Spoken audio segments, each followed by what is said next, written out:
अस्सलाम वालेकुम व्यूअर्स, उम्मीद है आप सब खैरियत से होंगे। आज का हमारा उर्दू ग्रामर में उन्वान है इल्मे बयान। इल्मे बयान में पीछे मैंने आपको तशबीह जो है पिछली वीडियो में पढ़ा दी है, इसका थोड़ा सा हिस्सा बाकी है।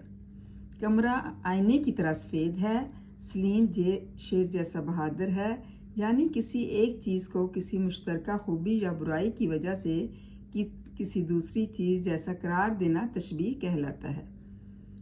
मतलब जैसे जो है एक चीज़ होती है, कमरा आईने की तरह सफ़ेद है, तरह इसमें क्या है, तशबीह दी गई है कि ऐसा लगता है कि जैसे आईने की तरह सफ़ेद है।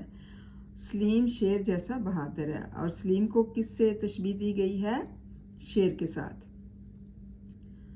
तो ये क्या कहलाया, इनमें मुश्तरका खूबी पाई गई, तो इसलिए ये तशबीह कहलाया।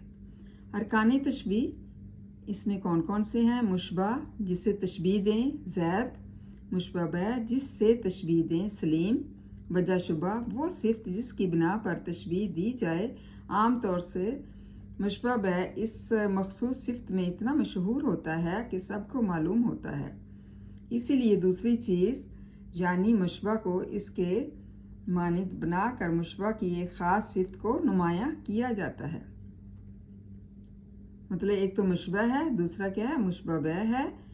मुशबा जिसे तशबीह दी जाती है, और मुशबा बै जिससे तशबीह दी जाती है।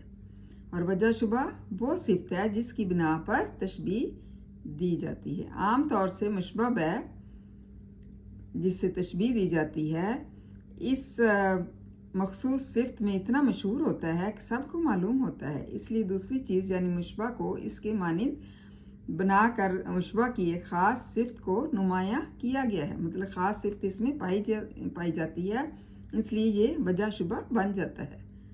उम्मीद है आपको अरकान तशबीह की भी समझ आ गई होगी। थैंक यू एंड जज़ाकल्लाह खैर।